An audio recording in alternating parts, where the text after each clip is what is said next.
Hi, I'm Katrina and today we're headed to Waimea Canyon.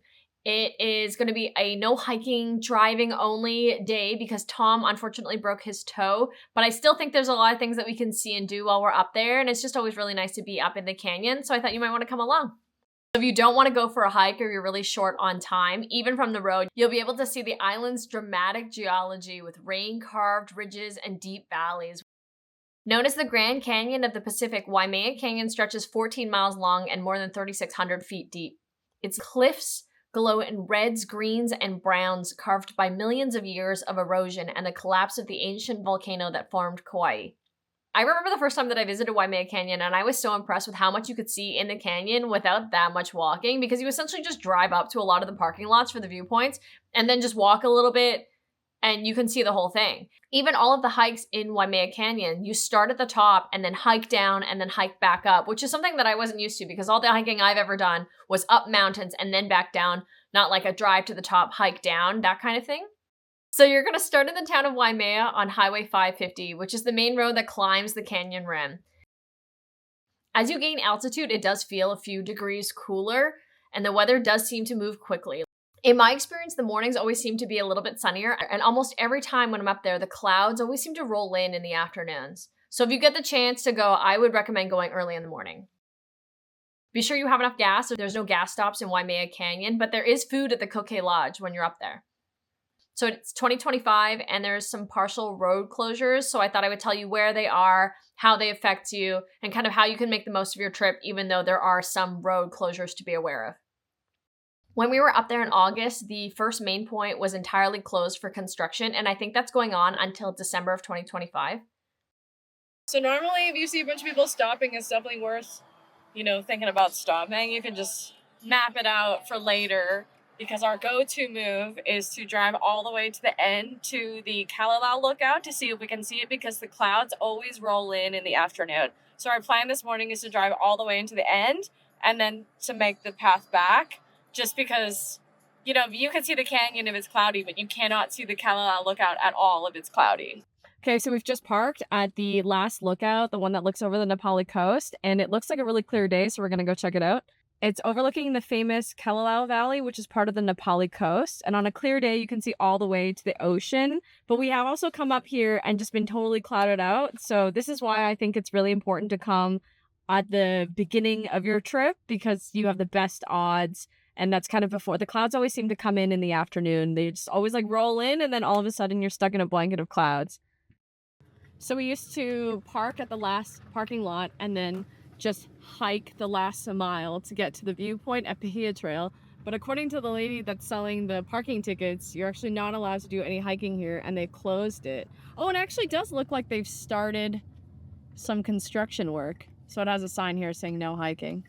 Maybe by the time that you're here, it will be fixed and you'll be able to hike it. That would be so nice. It's a really, really, really beautiful view. I'll show you a picture from another time when we did visit.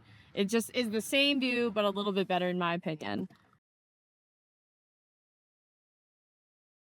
Heading back, we like to make a stop at the Kauai Information Center. If you're thinking about hiking or want some advice based on your interest, the Information Center is incredibly informative and their staff are always helpful.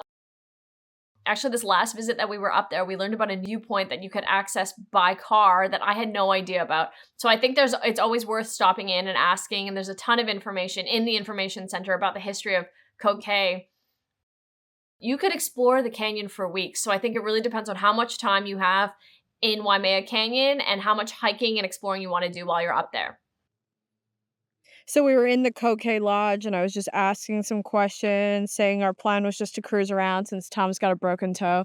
And he told us about this cool spot, and look at this view. We didn't have to do a hike at all. We just kind of drove, walked up a little bit of dirt like Tom's doing now with his pole, and wow, this is amazing. This is so beautiful.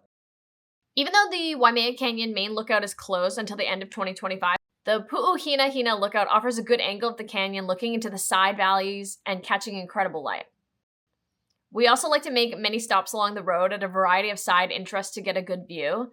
There's the small dirt waterfall and different angles of the Waimea Canyon that you can see.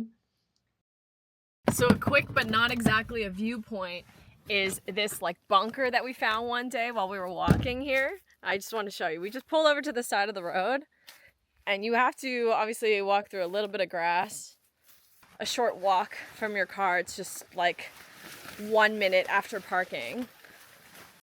Unfortunately, you can't go in, but I always think it's a really cool stop to take all of my friends when they come to visit. I'm like, oh, you want to see this place with some like lost vibes? Here it is. I'll find the geolocation and put that in the description so that you can find this yourself. It's not tricky to find, and you really just pull off the side of the road into a little parking spot. So another stop that we like is at the Pu'u O Kila picnic area. It's a parking lot, and there's picnic tables here basically. There's no bathrooms that I know of, but you just park, and then when you cross the street, you can get to a cool viewpoint of the canyon. If you are thinking like, oh, maybe you want to go on a hike, but you don't want to do anything complicated, there is a very, very short Kalalau nature loop. I think it's something like 0.3 miles. The Kalalau tree is actually endemic only to Kauai. So you can see it while you're up on that trail. The clouds kind of move really, really quickly. So they kind of come over and they make shadows, and it feels like it makes its own show in the canyon every time you're up there. Something that I love to do is just to kind of drive along and pull over and take pictures and then go to the next spot that I think could be interesting. There are viewpoints all along the canyon, so you can kind of just stop, take a picture, and the way that you drive it kind of takes you to different angles of the canyon. So it's definitely worth just taking your time and exploring what you can. And again, I don't think you need to do anything major. You don't actually need to go on any of the big hikes to see a lot of the beautiful viewpoints in Waimea Canyon. So I hope you go, I hope you explore, and I hope you love it as much as I do.